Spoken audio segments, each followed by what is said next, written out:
네, 오늘은 여호수아 22장 10절부터 20절까지의 말씀입니다. 전도사님 여기 좀 봐주세요.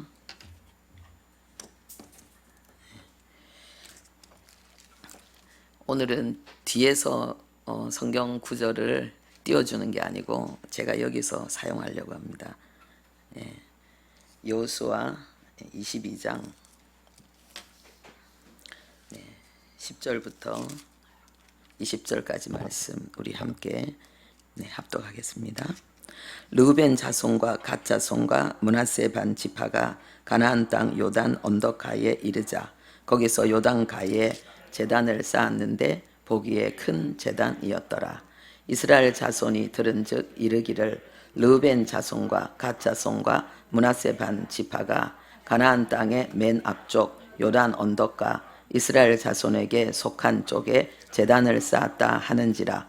이스라엘 자손이 이를 듣자 곧 이스라엘 자손의 온 회중이 실로에 모여서 그들과 싸우러 가려 하니라. 이스라엘 자손이 제사장 엘르아살의 아들 비느하스를 길르앗 땅으로 보내어 르우벤 자손과 갓 자손과 므낫세 반 지파를 보게 하되 이스라엘 각 지파에서 한 지도자씩 10 지도자들을 그와 함께하게 하니 그들은 각기 그들의 조상들의 가문의 수령으로서 이스라엘 중에서 천부장들이라. 그들이 길르앗 땅에 이르러 르우벤 자손과 갓 자손과 므낫세 반 지파에게 나가서 그들에게 말하여 이르되 여호와의 온 회중이 말하기를 너희가 어찌하여 이스라엘 하나님께 범죄하여 오늘 여호와를 따르는 데서 돌아서서 너희를 위하여 제단을 쌓아 너희가 오늘 여호와께 거역하고자 하느냐.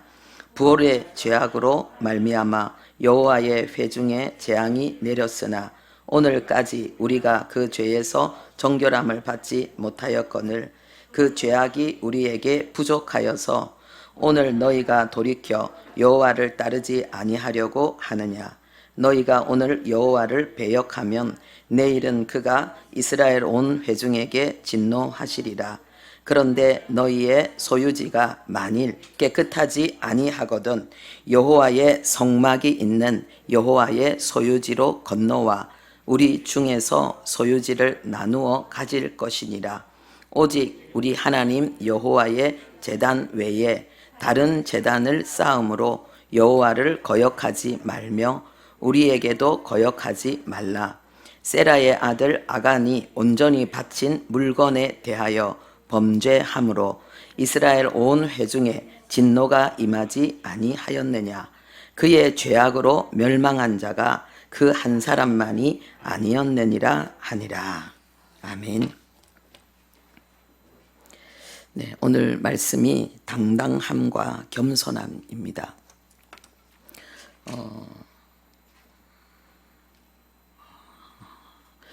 그 지도 잠깐만요. 지도가 여기 안에 있어요. 어디쯤 있어요? 아, 마지막에 있어요. 그러면은 맨 마지막으로 먼저 가보겠습니다.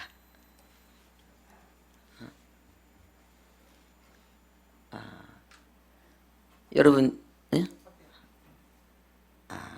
감사합니다. 여러분 지도가 좀 잘 보입니까? 네, 이스라엘 백성들이 가나안 땅에 들어가서 가나안 지역들을 정복하고 그리고 지파들이 그 땅을 나누었는데 여기 보면은 여기 요단강이 있습니다. 이렇게 표시가 잘 안 나는데 그래도 이 강을 이 사이에 두고요. 지금 여기 므낫세 그리고 길르앗, 르우벤 이렇게 나누어져 있습니다. 그런데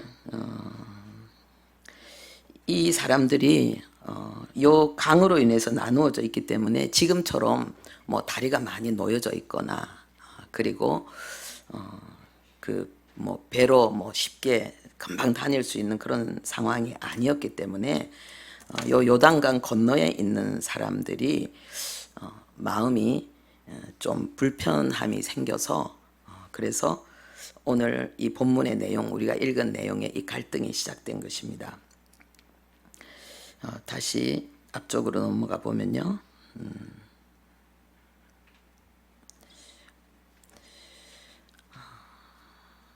이스라엘 백성들이 그 외부의 적을 다 물리치고 안식을 얻었다는 것을 우리가 앞에 보았는데, 그런데 이번에는 그 내부의 문제로 인해서 내전의 기운이 감도는 것이 우리가 오늘 읽은 본문의 내용이고, 그리고 그것을 해결한 그러한 중요한 교훈들을 하나님이 우리에게 가르치고 있습니다.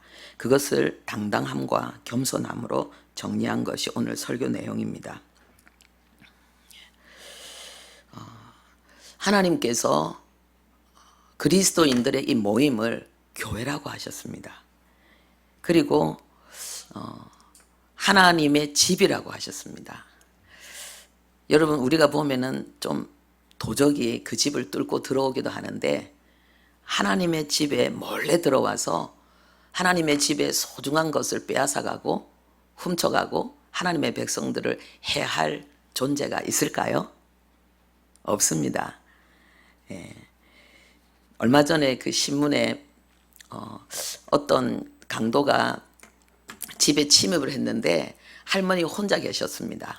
그런데 이 할머니가 그 문을 막 열으라는 그 다급한 소리를 듣고 내려오는 동안에 이 강도가 얼마나 힘이 셌는지 문이 떨어졌어요.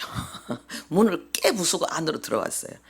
그런데 이 할머니가 계단으로 내려와서 119에 먼저 전화하고 그 다음에 이 계단으로 하니 경찰에 전화하고 이 계단으로 내려왔는데요. 계단에 할머니가 내려오면서 이 강도를 얼마나 무참하게 깨부쉈는지, 경찰들이 들어왔을 때는 할머니가 위급한 상황이 아니고 그 강도가 심히 위급한 상황이어서 완전히 그 강도는 정신을 이렇게 잃어버리고 혼미해진 질질 끌려갈 정도가 되었다고 합니다.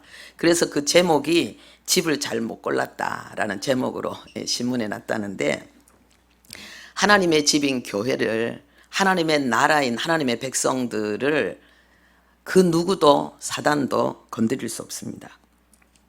그런데 외부의 적은 이 하나님의 집을 무너뜨릴 수 없지만은요, 그런데 내부의 문제로 인해서 내부에서 일어나는 적과 그리고 그 분쟁으로 인해서 하나님의 집은 상당히 위험한 지경에 처할 수가 있다는 것을 오늘 이 성경이 알려주고 있습니다.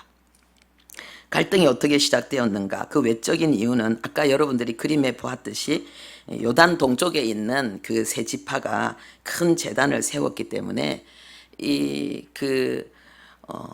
요단강 이 서쪽에 있는 그 실로 지역에 있는 오직 하나 여호와의 제단 외에 다른 제단을 세웠다는 소문이 바닥에 퍼지게 되고, 그로 인해서 이스라엘 전체가 벌떡 들고 일어나서 전쟁을 불사하려는 각오로 그들을 찾아가서 이제 그 내용에 대한 이야기를 하고, 그리고 그 문제가 해결되어지는 내용이 우리가 읽은 본문입니다. 그래서 이 외적으로는 실로에 있는 제단 외에 다른 제단을 세웠다는 게 문제였지만은, 그러나 내적인 이유로는 뭐냐 하면은 하나님을 향한 아주 철두철미한 헌신, 그리고 우리가 한 마음이 되어서 하나님을 섬겨야 된다는 그 거룩한 그 연합의 태도를 고수하고 싶은 몸부림, 그 몸부림의 내용입니다. 하나님께서, 여러분 생각해 보십시오. 오늘 이 내용을 하나님이 상당히 자세하게 길게 성경에 기록하고 있습니다. 성경에서 많이 말씀하신 것은 하나님이 중요하게 우리에게 말씀하시는 것이고, 그리고 그 주제에 대해서 내용이 아주 상세하고 길다는 것은 하나님께서 우리에게 중요한 것을 말씀하고 있다는 것인데, 그럼 오늘 이 내용에 대해서 하나님은 어떤 중요성을 우리에게 말씀하시는 걸까? 그것은 바로 연합입니다. 그리고 서로 진정으로 사랑하는 것입니다. 갈등과 오해, 다툼을 어떻게 해결하는가, 거기에 대한 내용입니다. 하나님께서 우리에게 서로 사랑하라는 법을 주셨습니다. 여기 요한복음 13장 14절 15절, 새 계명을 너희에게 주노니 뭐하라? 서로 사랑하라. 어떻게 어느 수준으로 어느 만큼 사랑해야 되는가? 내가 너희를 사랑한 것 같이 너희도 서로 사랑하라. 이건 뭡니까? 하나님의 형상이 우리에게 나타나는데 서로 사랑함으로 나타나는 거예요. 하나님의 사랑처럼 우리가 서로 사랑함으로 하나님의 형상이 우리에게 나타나는 것을 하나님이 요구하고 있고, 그리고 35절 우리 함께 읽겠습니다. 너희가 서로 사랑하면 이로써 모든 사람이 너희가 내 제자인 줄 알리라. 그래서 우리가 서로 사랑하면은요, 모든 사람, 이것은 교회 안과 교회 밖에 있는 모든 사람을 이야기합니다. 그들이 내 제자인 줄 알리라. 인정한다는 거예요. 야, 진짜 저들은 하나님의 사람들이다. 이렇게 인정하게 된다는 거예요. 그 말은 우리가 서로 사랑하는 것이 하나님의 최고의 법이고 이것이 최고의 능력이라는 것을 우리에게 가르치고 있습니다. 그래서 어이구.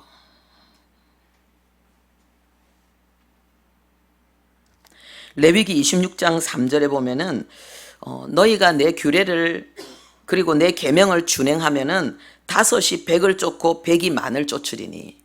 그러니까 우리가 하나님의 계명을 준행할 때에 우리가 서로 사랑하고 연합하라는 이 말씀이 우리 안에 진짜 이루어진다면 우리에게는 상상할 수 없는 능력이 생긴다는 거예요. 상상할 수 없는 능력이. 5명이 어떻게 100명을 상대해서 이깁니까? 100명이 어떻게 만을 상대해서 이깁니까? 이거는 우리의 상식을 초월한 걸 이야기하는 거예요. 우리의 일반적인 생각을 초월한 거예요. 그러면 어떻게 이게 가능하겠습니까? 구약 성경에 보면은 하나님의 수많은 전쟁이 있죠.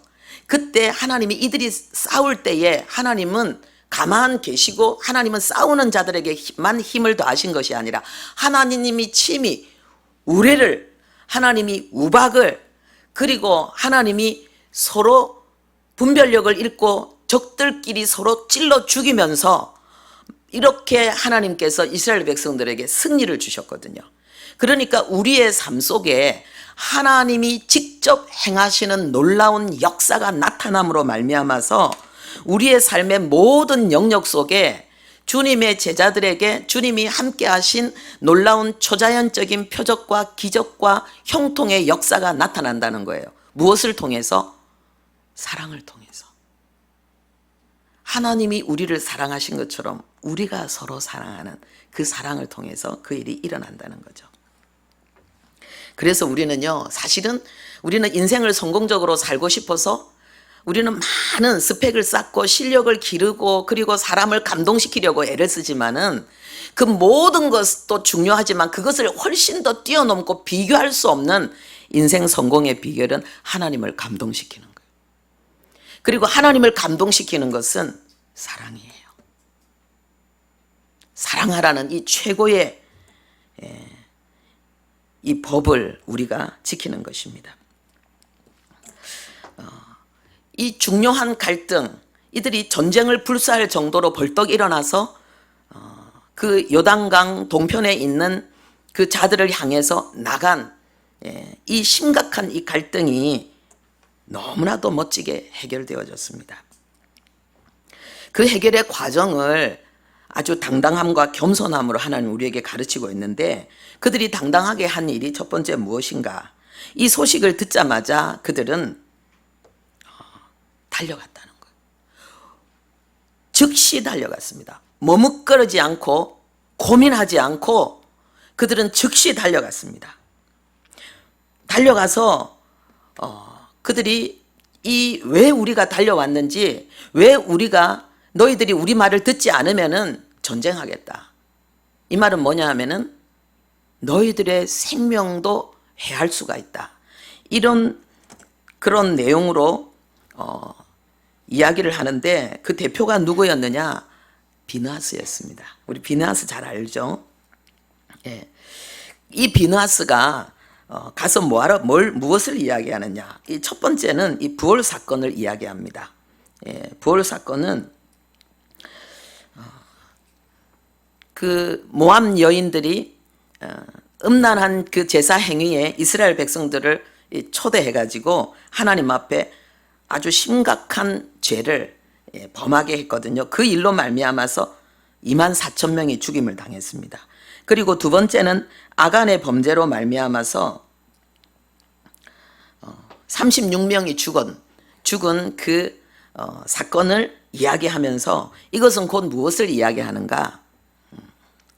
우리가 하나님 앞에 옳지 않은 일을 행했을 때에 그로 인해서 그 옳지 않은 일을 행한 사람뿐만 아니라 공동체 전체에 너무나 큰 피해가 주어지기 때문에 너희들이 지금 실로에 있는 이 하나님의 제단 외에 다른 제단을 쌓은 것은 이것은 정말 엄청난 죄악이니까 안 된다라는 것을 지금 이야기하고 있는 것입니다.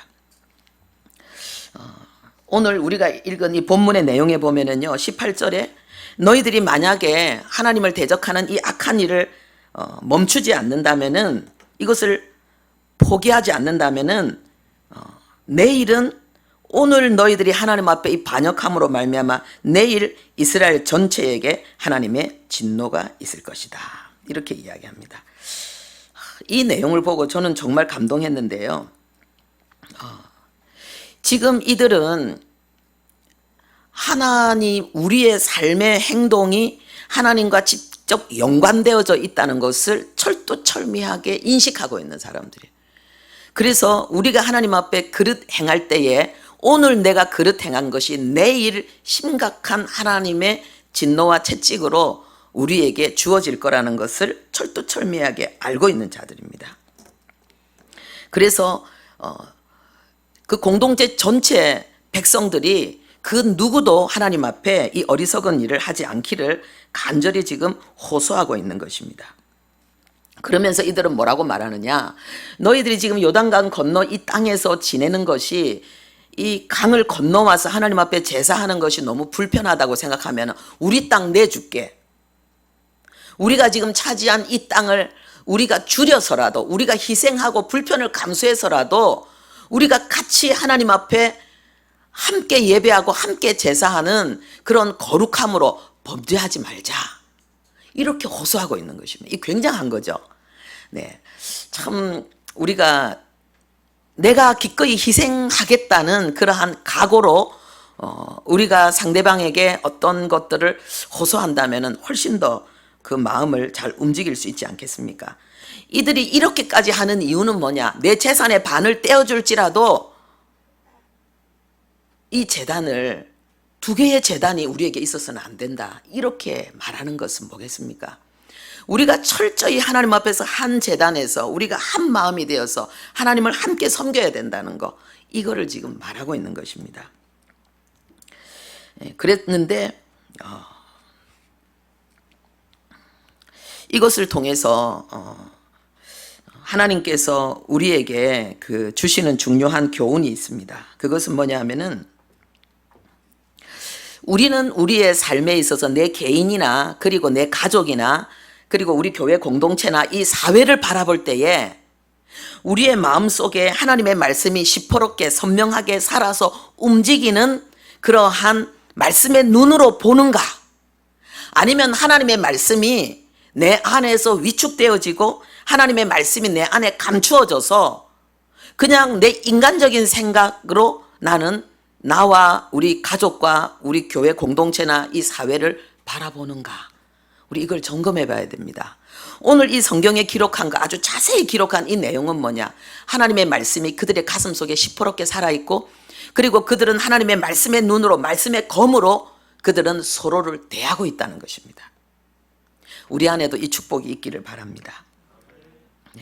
비느하스는 자기의 감정과 그리고 자기의 판단이 아니고요, 그는 철저히 하나님의 말씀에 근거해서 성령의 감동으로 지금 간절히 호소하고 있고 권면하고 있습니다. 왜 그럴까요? 너무 중요하기 때문에. 우리가 앞에 연합을 통해서 하나님께서 얼마나 강력하게 우리 삶 가운데 역사하시는지를 우리는 확인했습니다. 그래서 사단은 이 연합을, 그리고 이 연합의 과정을 두려워하고 미워합니다. 그래서 대화를 못하게 하고 마음을 닫고 입을 닫게 하죠. 그것은 바로 우리가 함께 연합되어질 때에 일어날 임마누엘의 승리와 영광을 두려워하기 때문입니다. 마태복음 18장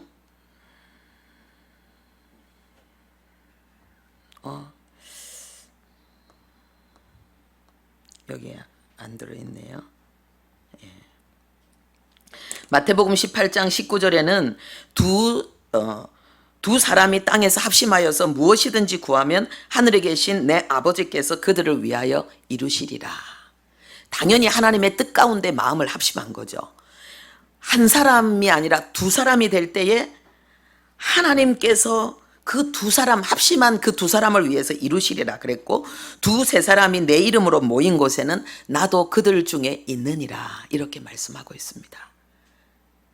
그들이 마음을 합해서 나의 뜻에 마음을 합한 그 두 사람, 세 사람이 있는 곳에는 내가 반드시 내가 그들 중에 있다.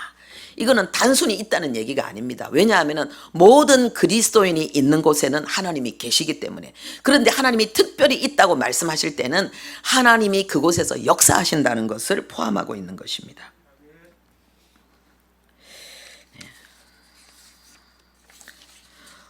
하나님의 말씀에 근거해서 당당하게 나가서 비느하스를 비롯해서 그 지파의 리더들이 나가서 이야기할 때에 전쟁도 불사하겠다는 이 엄한 내용에 대해서 이 요단강 동편에 있던 그런 사람들은 분노하지 않았습니다. 실망하지 않았습니다. 이들은 뭐 했는가? 겸손하게 호소했습니다. 왜 우리가 이 제단을 세웠는지, 너희들이 생각하는 그런 하나님 앞에 제사하기 위해서 우리는 이 제단을, 다른 제단을 세운 것이 아니다. 그래서 너희들이 실로에서 하나님 앞에 제사 드릴 때 우리는 이곳에서 제사 드리려고 한 것이 아니다. 우리는 하나님 앞에 제사 드릴 때는 항상 강을 건너는 불편을 감수하고라도 우리는 갈 것이다. 우리가 이 제단을 세운 것은 증거의 제단이다. 이것은 서쪽에 있는 너희들의 제단과 똑같은 제단을 우리가 세워서 나중에 먼 후대에 우리의 후손들이, 너희들의 후손들이, 너희들은 우리와 하나가 아니다, 우리는 저들과 하나가 아니다 생각하는 그런 오해가 생기지 않도록 하기 위해서 똑같은 제단을 세운 것이다. 이거는 제사를 위한 제단이 아니고 우리가 동일한 하나님 안에서의 한 백성이고 우리가 하나님의 한 자녀임을, 우리가 하나임을 증거하기 위한 증거의 제단이다, 이렇게 이야기했습니다. 그러니까는 이 말을 듣고 오해해서 분노해서 갈등해서 뛰어갔던 이들의 마음이 다 녹아버렸습니다. 그래서 그들은 그들이 하는 이야기를 좋게 여겼다 그랬습니다. 이 좋게 여겼다는 말은요, 이게 야타브라 그래서 이것은 그냥 좋아만 한 것이 아니라 이것으로 인해서 너무 기뻐하고 너무 즐거워했다는 것입니다. 와, 잘했네. 그건 정말 좋은 일이네. 우리는 그거를 미처 몰랐네. 우리는 그냥 제단은 제사다 이것만 생각했기 때문에 너희들이 다른 제단을 세운 걸로 알았는데 그것이 아니었구나. 하나됨을 위한 증거의 제단이었구나. 후손을 위해서 이런 깊은 생각까지 했구나. 너무 기뻐하는 것입니다.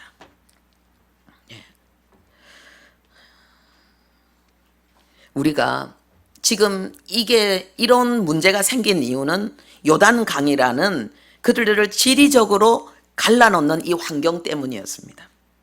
실제로 우리도 거리를 두게 되면은 오해가 생기고 갈등이 생깁니다. 그래서 우리는 그것을 해결하기 위해서 오늘 이 믿음의 선배들이 했던 이런 수고를 우리는 기꺼이 해야 되고, 희생의 각오를 가지고 우리는 기꺼이 연합을 위해서 오해와 갈등을 풀려는 노력을 해야 됩니다. 그렇지 않으면 우리의 마음속에 있는 어떤 불편한 생각들이 우리의 마음을 붙들게 되고, 그로 인해서 우리는 본의 아니게 죄를 짓게 되고, 심각한 것은 능력을 상실하고 하나님의 임재의 영광을 잃게 된다는 거죠. 그래서 이 가족 공동체도 그렇고 어느 공동체든지요, 그 공동체는 서로 많은 대화가 필요하고, 그리고 오해가 생기고 갈등이 생기면은 거기에 대한 진위를 파악하기 위해서 그것을 당당하게 이야기하고 또 그 이야기에 대해서 아주 자상하고 아주 심도 있는 그러한 호소로 그 오해를 풀기 위해서 겸손하게 응대할 수 있어야 되겠습니다. 이 과정을 통해서 이들은 전쟁의 위기가 기쁨의 예배와 축제로 완전히 바뀌었습니다. 본국 이 이스라엘 땅에 돌아와서 이 서쪽에 돌아와서 남은 사람들에게 이 얘기를 전했을 때 너무 기뻐했습니다. 그래서 33절에 그들은 하나님을 찬송했다, 이렇게 성경에 기록하고 있습니다. 이 찬송했다는 말은 히브리어로 바라크인데요, 이것은 단순히 하나님을 찬양할 뿐만 아니라 하나님 앞에 무릎을 꿇고 그리고 축복하고 그리고 복을 주고 하는 이런 의미가 같이 들어 있습니다. 이것은 무엇을 이야기하겠습니까? 오해해서 갈등하고 괴로워하고 두려워했던 그런 마음을 이제는 하나님 앞에 감사와 찬송으로 하나님 앞에 회복된 이 모든 은혜에 대해서 하나님 앞에 무릎을 꿇고 감사하는 거예요. 하나님, 우리가 오해했군요. 우리가 생각했던 것과 전혀 다른 의도로 저들은 그 행동을 한 거군요. 하나님, 저들에게 정말 후손들에게까지 이 하나님에 대한 믿음과 이 하나됨이 계속 지속될 수 있도록 저들이 얼마나 고민을 하고 그리고 저들이 얼마나 애를 쓰면서 이렇게 수고했는지 하나님 알게 되었습니다. 이들에게 저 마음을 주신 하나님을 찬양합니다. 하나님께 찬양하고 그들에게 베푸신 하나님의 은혜를 찬양하고, 하나님, 이 요단강으로 인해서 하나님 마음이 멀어지고 그리고 우리가 마음이 나누어지지 않기를 간절히 바라는 저들의 마음을 하나님 축복해 주시고, 저들이 끝까지 우리와 하나 되게 해주시고 함께 하나님을 예배할 수 있는 복을 주시옵소서. 이들이 얼마나 하나님 앞에 또 저들을 축복하고 간절히 기도했습니까? 실제로 그 기도는 이루어졌습니다. 할렐루야. 네.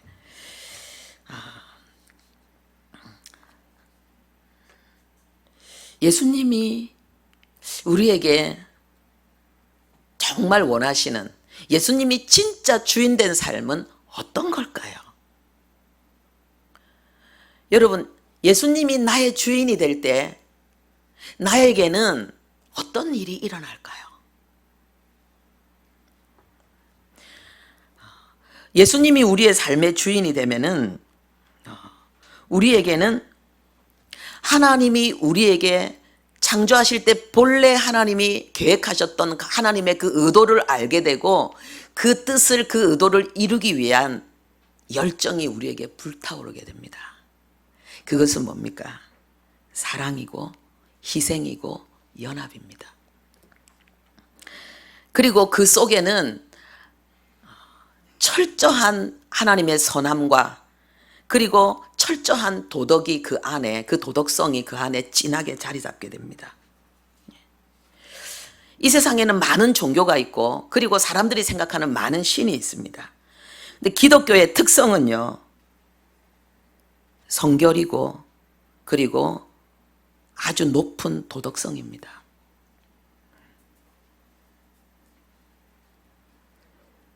이것이 하나님의 특성이고 이것이 기독교의 특성이고 그리고 이것이 하나님과 마음이 하나 된 사람들의 특성입니다.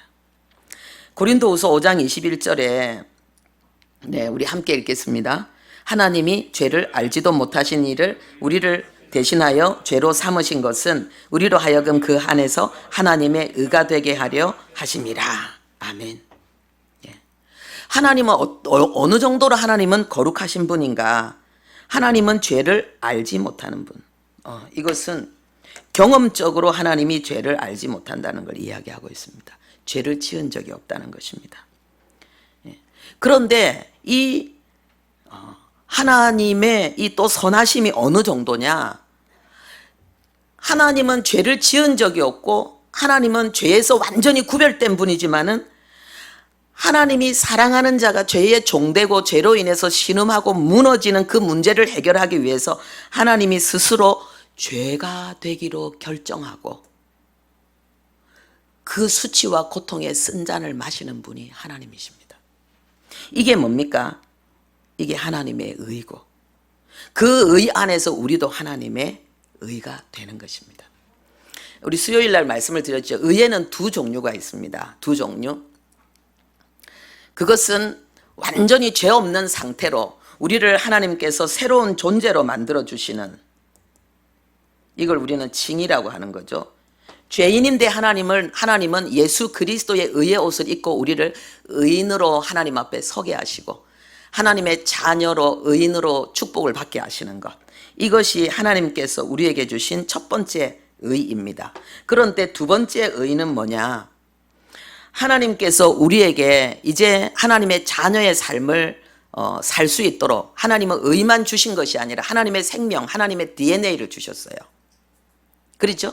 예. 그리고 하나님의 모든 지혜와 하나님의 모든 능력을 온전히 이루어내는 그 비밀인 성령 하나님의 거룩한 임재를 우리에게 허락하셨어요. 그래서 우리에게 두 번째 나타나는 것은 뭐냐 하면은요, 우리의 삶의 의입니다. 이 삶의 생활의 의를 이야기합니다. 의로운 삶. 이것은 뭐냐 하면은요, 상대방이 나에게 요구하고 나에게 바라는 것을 내가 온전히 이루어주고 충족시켜주는 것을 말하는 것입니다. 그래서 하나님의 의는, 하나님은 스스로 의로우시고 하나님의 자녀인 우리의 신음과 고통과 아픔으로 인해서 하나님 앞에 울부짖는 하나님을 향한 우리의 모든 기도와 우리의 모든 호소에 대해서 하나님은 완벽하게 응답하시고 하나님은 충분하게 하나님은 역사하시는 것, 이것이 하나님의 의입니다.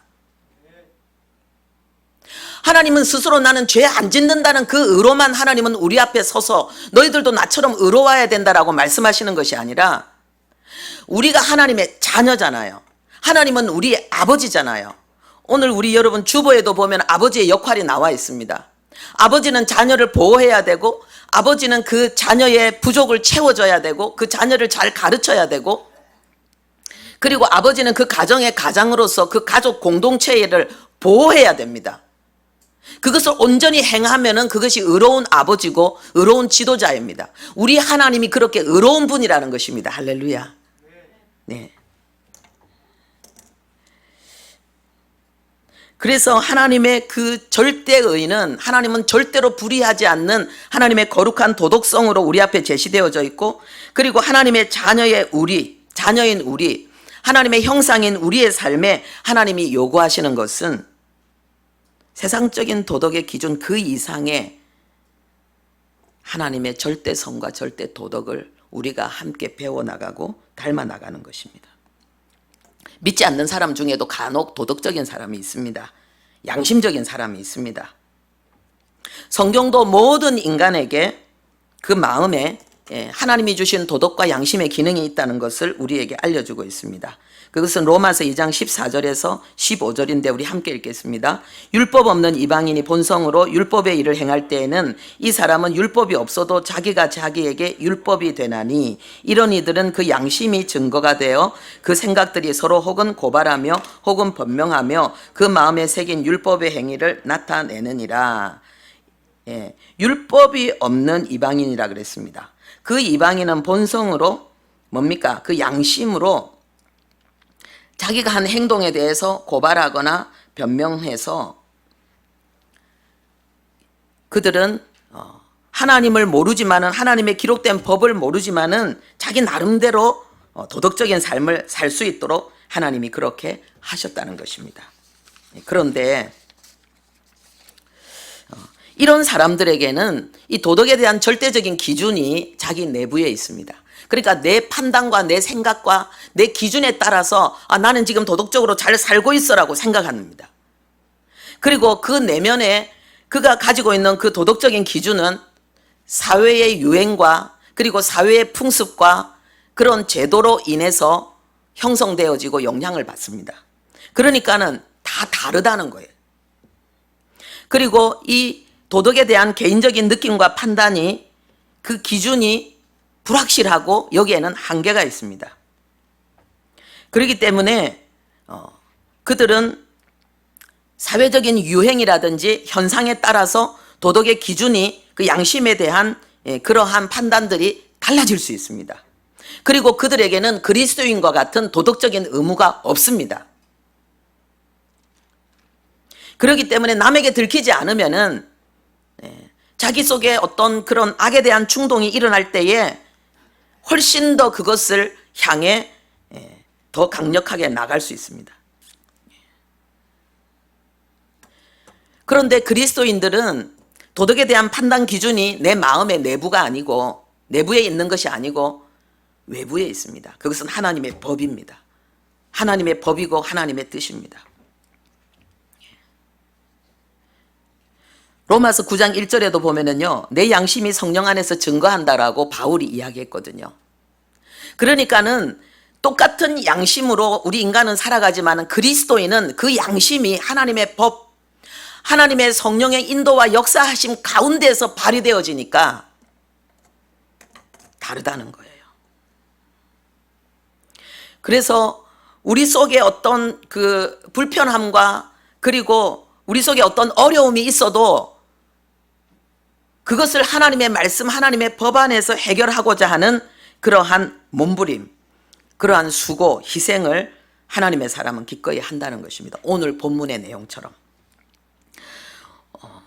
오늘 우리가 이 본문을 통해서 하나님이 우리에게 간절히 호소하는 중요한 가르침과 교훈이 있습니다. 그것은 뭐냐?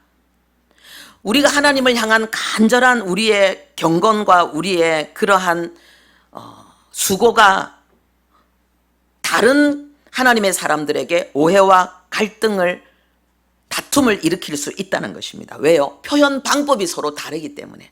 하나님은 우리의 중심을 보지만은 우리 인간은 중심을 보지 못하기 때문에, 겉으로 드러나는 행동을 내 기준으로 판단하기 때문에 우리에게는 하나님 앞에 진정 참된 것이 오히려 갈등의 이유가 될 수 있다는 것입니다. 그래서 우리는 두 번째 뭐 해야 되는가? 우리 공동체 안에서는 당당하게 서로 말하고 그리고 겸손하게 묻고 답하는 이런 태도가 우리에게는 너무 중요하다는 것입니다. 이것을 해야만이 우리는 서로 사랑하라는 그런 하나님의 계명을 우리가 최선을 다해서 이루어 나갈 수 있고, 또 이것이 우리가 하나님이 사랑하라는 이 계명을 이루기 위해서 우리가 행하는 우리의 몸부림, 우리의 수고가 되기 때문에 그렇습니다. 우리가 반드시 이렇게 해야 되는 중요한 이유는 뭐냐면요, 예수님께서 직접 하나님의 나라에 대해서 그리고 모든 공동체에 대해서 중요한 원리가 있다는 것을 가르쳐 주셨습니다.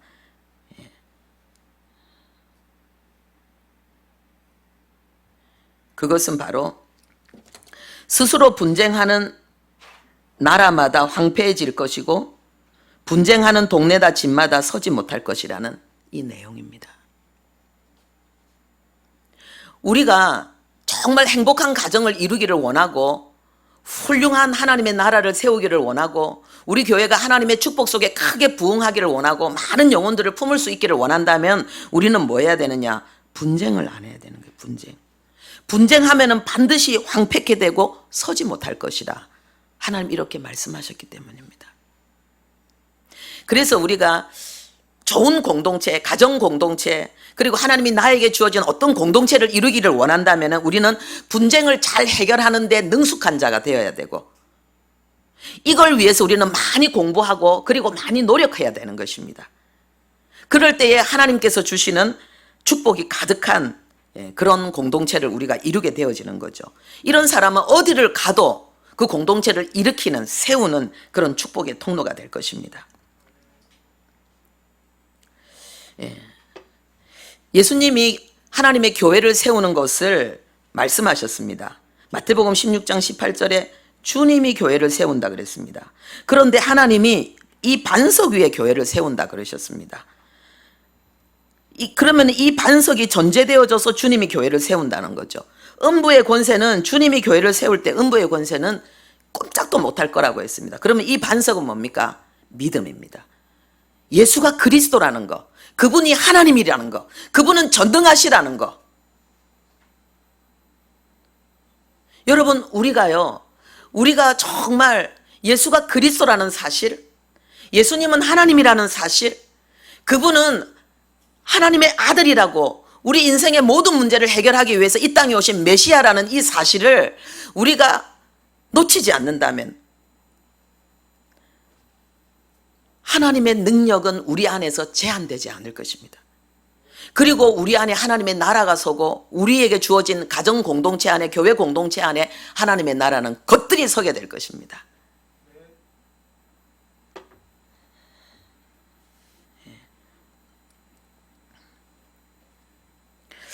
예수님이 우리에게 아버지께서 나를 보내신 것처럼 나도 그들을 세상에 보내었다, 이렇게 말씀하고 있습니다.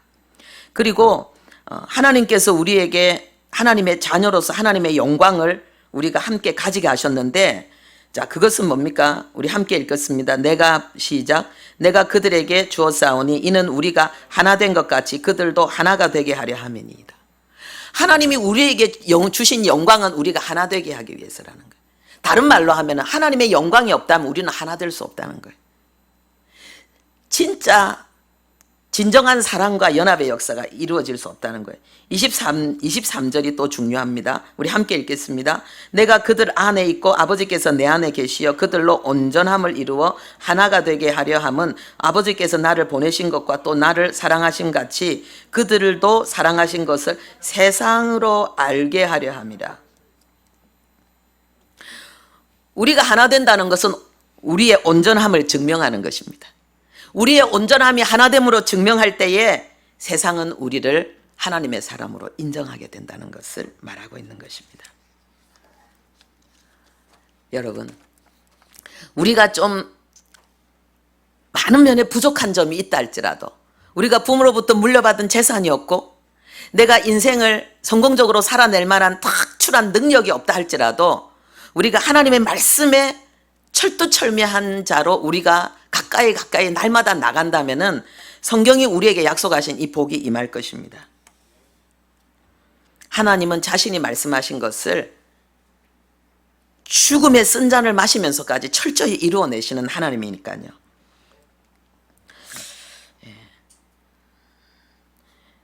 N.A. 윌슨이라는 분이 1970년대 초에 영국에 있는 옥스퍼드 대학을 졸업하고요, 성공의 목사가 되려고 했습니다. 그런데 이 사람이 중간에 문제가 생겼습니다. 한 10년 후에 그는 자신의 신앙을 다 버리고 자신은 무신론자라는 것을 선언했습니다. 그리고 그는 굉장히 유능한 사람이었는데, 그는 기독교의 그 종교를 반박하는 종교 없이 살아야 할 이유라는 책도 썼습니다. 그리고 많은 그 기독교를 부정하고 대적하는 자들이 사랑하죠. 리차드 도킨스와 크리스토퍼 히친스와 그는 교류했습니다. 그런데 이들이 얼마나 이 윌슨이 하나님에 대한 신앙을 버린 것을 기뻐했는지. 하지만은요, 이야기가 거기서 끝나지 않습니다. 몇 년 뒤에 이 윌슨은 잡지에 자신은 하나님을 믿는다는 것을 발표했습니다. 많은 사람들이 놀랐습니다. 그는 뭐라고 이야기했느냐? 기독교의 뚜렷하고 놀라운 위력이 인생을 변화시키는 실상을 나는 봤다. 이 사람을 변화시킨 것은 새로운 사람들이었습니다. 비도덕적인 세상 가운데서 다 이렇게 살는데 라고 말하는 그런 수많은 사람들 속에서 독특하게 그것을 뛰어넘은 도덕적인 하나님의 사람들, 세상에는 볼 수 없는 그러한 성결함이 있는 하나님의 사람들, 이 사람의 모든 지식과 논리를 다 굴복시키는 힘이 거기에 있었습니다. 우리는 지금 바쁜 일상을 살고 있습니다. 그러는 가운데 우리는 성급하게 상처받고 마음을 닫는 그런 일들이 우리 안에 많이 일어나고 있습니다. 그래서 사실은 우리의 가정도 더 이상 행복의 보금자리가 될 수 없다는 것을 우리는 많이 이야기합니다. 그러나 하나님은 그리스도인들은 그렇게 살아서는 안 된다고 말씀하고 있습니다. 하나님이 우리에게 요구하시는 신앙의 첫 단추, 하나님의 능력이 우리 가운데 임해서 세상을 향해서 발산되어지고, 그리고 하나님을 등진 수많은 영혼들을 하나님 앞으로 이끌 수 있는 그 비결은 진정한 사랑이고, 그리고 진정한 연합이라고 하나님 우리에게 말씀하십니다.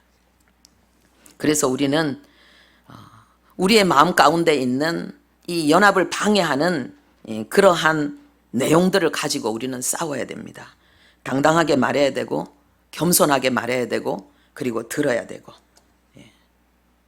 그래서 번거롭고 또 때로는 힘들지라도 우리는 이런 과정을 통해서 하나님의 말씀 앞에서 서로 자신을 내려놓는 그런 자아 죽음의 시간들을 가져야 되겠습니다.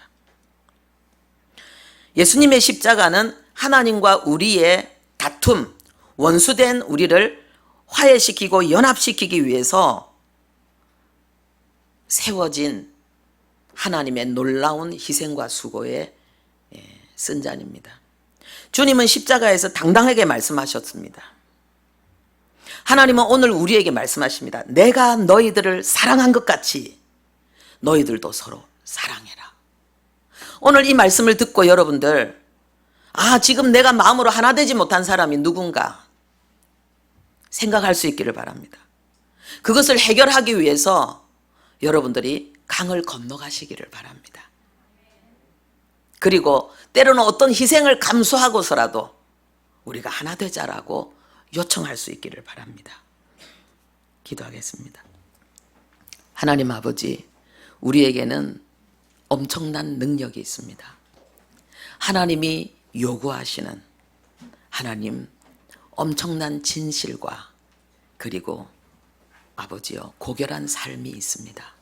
능력이 아니라 아버지 인격이고 생활입니다. 우리가 사랑하고 연합하는 것, 하나님 그것을 위해서 우리는 당당하고 겸손하게 나가야 되고 수용해야 되고 하나님 앞에 굴복해야 된다고 말씀하십니다. 세상이 하나님의 영광을, 세상이 하나님의 은혜를 지금 갈망하고 있기 때문에 그렇습니다. 아버지, 우리가 이 길 걸어가게 해주시고 이 축복을 세상을 향해 흘려보내는 자들 되게 해 주옵소서. 예수님의 이름으로 기도합니다. 아멘.